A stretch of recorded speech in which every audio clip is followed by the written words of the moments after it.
This is the Night Wolf howling at you, and today we're going to be taking a look at the Eternian Palace Guard Royal Defender from Masters of the Universe Origins.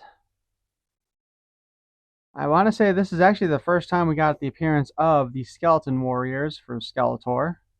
Even then, you can kind of see them glowing. As the first line of defense, the Eternian Palace Guards protect King Randor and Queen Marlena from outside threats. I know a lot of people like to talk about how the images kind of show possible upcoming figures. And in this case, we did get a King Randor, though not in the more royal garb. We got his armored version and his younger armored version. We also have an older Queen Marlena back there, too. Surprisingly, they have a glass version or ice version of Man at Arms that also comes from a story, I think both in the mini comics and in the Filmation series. We got some other random trooper there in the background also. Let's go ahead and open this sucker up.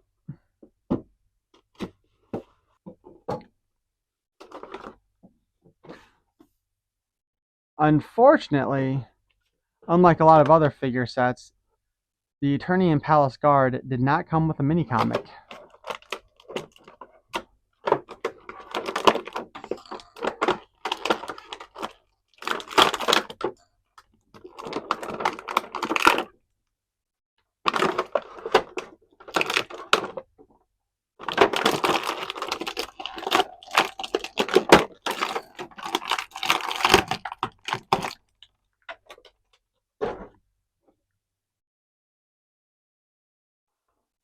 Let's start by taking a look at the Eternian Guard here. He's got the same helmet as the original release of Man at Arms. He's got a unique armor piece, and he's also got the armor on both sides of his body instead of the two sides that Man at Arms had. Wait, did I say two sides Man at Arms had? Man at Arms only had armor on one half of his body. He comes with the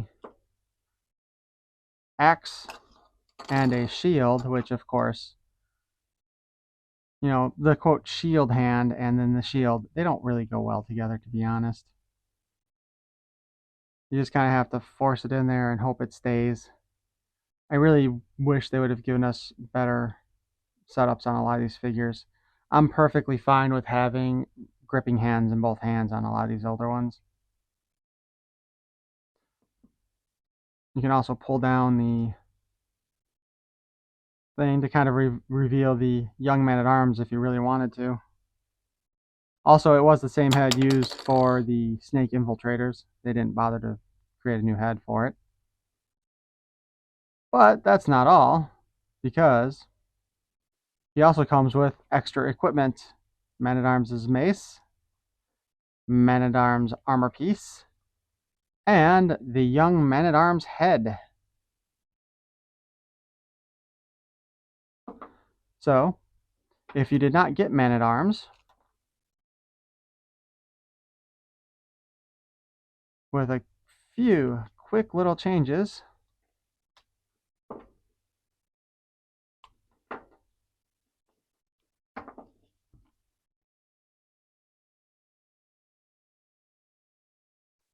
maybe quick. Oh my goodness.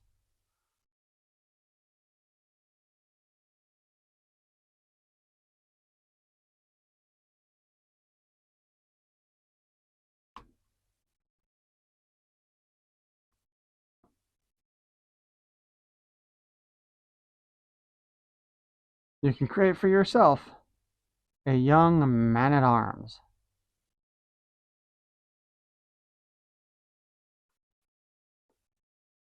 Which is actually nice for those who may have missed the Man at Arms in, I believe, Wave 1 or Wave 2 of Origins.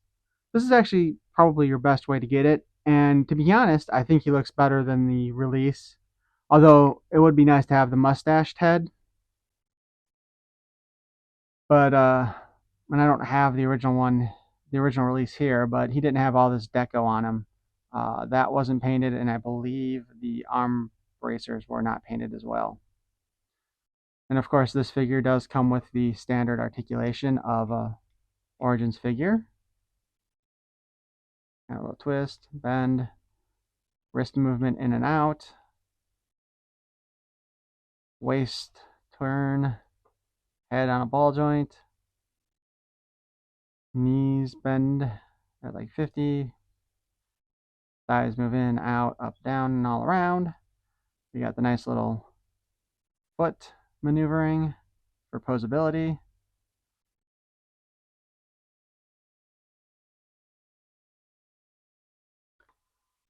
In truth, I actually bought this figure for another purpose, though. I wasn't planning on using him for the Eternian Guard. I actually got it because I know Barbarossa Customs has um, an add-on kit to make a slime pit He-Man, and this is the body you would use for it. So I wanted to have an extra guard for that reason. The nice thing is, I can actually start swapping armor out with my extra snake armor man-at-arms, serpent claw man-at-arms, I mean, to give me kind of a more unique looking man-at-arms without the silver pieces. So that'd be cool.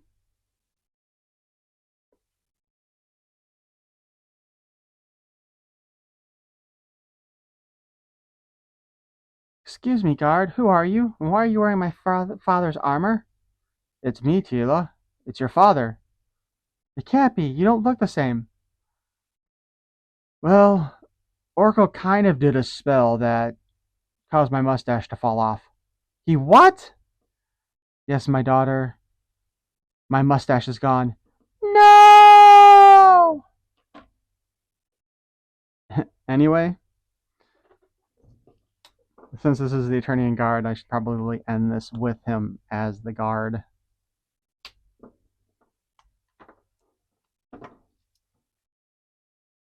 Actually, that is another thing, too, to think about, is that what you can do is have men-at-arms wearing this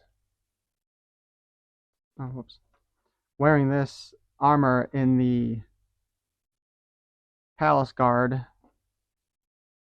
version to show him as much, much younger before he became the man-at-arms and in charge of the guards. And he can just be a normal young trooper.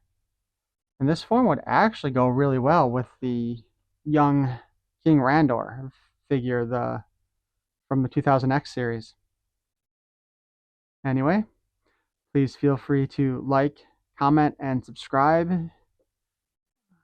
Peace and love.